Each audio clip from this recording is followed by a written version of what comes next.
Assalamualaikum warahmatullahi wabarakatuh.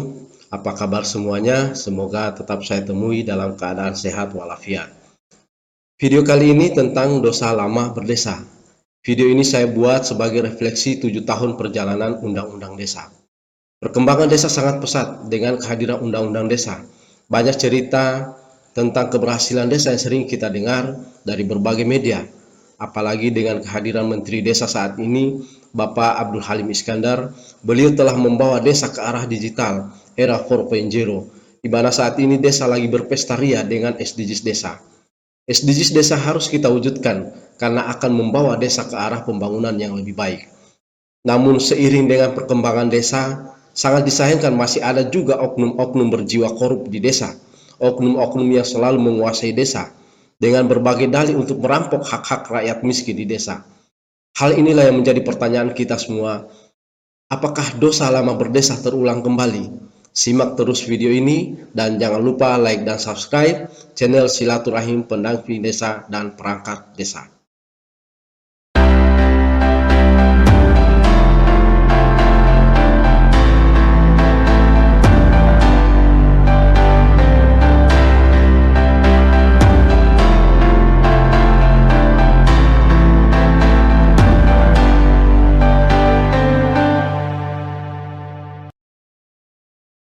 Dosa lama berdesa. Tradisi berdesa mulai dari kehadiran Undang-Undang Nomor 5 Tahun 1979 tentang pemerintahan desa, dan kemudian muncul Undang-Undang Nomor 22 Tahun 1999 hingga Undang-Undang terakhir Nomor 32 Tahun 2004 tentang pemerintahan daerah yang substansinya mengatur tentang desa. Namun sangat disayangkan, perilaku, perspektif, tindakan, dan sikap kita terhadap desa tidak pernah berubah. Desa dipandang dan diperlakukan tidak berdaya. Sumber daya alam sebagai aset ekonomi menjadi seakan bukan miliknya yang harus dikelola oleh desa, namun diambil alih untuk kepentingan di luar dirinya dengan alasan untuk pendapatan daerah. Setiap kita melakukan apapun ke desa, selalu beranggapan bahwa desa hanya bisa dibantu dengan uang dan beras. Pada akhirnya, desa selalu bergantung pada orang-orang di luar kekuatan dirinya. Desa hanya bisa menerima dan menjalankan apa yang sudah kita desain, sudah kita atur dengan berbagai macam produk hukum dan aturan serta program yang telah kita ciptakan. Desa selalu jadi robot konsep dan aturan main dari kita. Di luar kemampuan inovasi dan kreatif dirinya, desa menjadi takut melangkah karena ulah kita, menakut-nakuti dengan kalimat-kalimat akan diaudit, akan di-TGR, bahkan akan dipenjara jika melakukan kesalahan. Selalu kita punya perspektif dan pandangan bahwa desa tidak mampu dan tidak bisa. Badan sektor tertentu bertindak sebagai atasan desa, bahkan sebagai raja desa, menguasai desa, bahkan melakukan tindakan yang di luar kemampuan desa. Olehnya, desa harus tunduk dan taat pada permainan cara kerdil para rajanya. Bahkan, jika tidak mengikuti kehendak raja, maka hak tertentu seperti ADD akan dipersulit dan bahkan dipotong untuk tahun berikutnya. Desa hanya dianggap sebagai unit administratif, desa sebagai agen pemerintah di atasnya. Desa adalah unit pemerintahan yang menjalankan tugas-tugas administratif dan membantu program-program pemerintah yang masuk ke desa. Desa hanya sebagai objek pembangunan, bukan sebagai subjek pembangunan. Program-program pemberdayaan masuk ke desa dengan membawa bantuan langsung masyarakat yang diberikan kepada kelompok-kelompok masyarakat, seraya mengabaikan dan meminggirkan institusi desa. Melihat desa hanya sebagai kampung halaman, orang-orang sukses di kota-kota besar begitu bangga menyebut dirinya orang desa, dan fenomena mudik lebaran yang hingar-bingar bernostalgia dengan desa, bercerita tentang masa kecil di desa.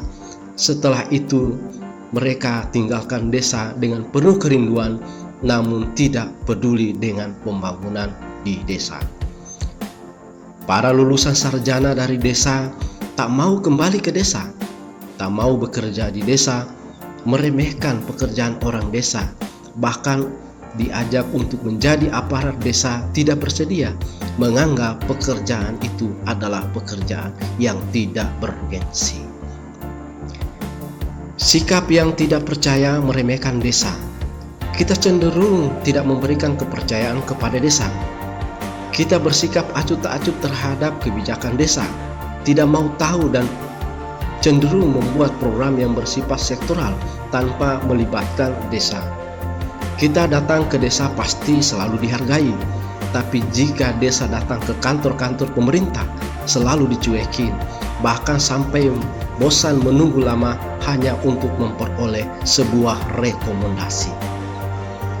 Desa dianggap bukan sebagai aset ekonomi yang menjanjikan.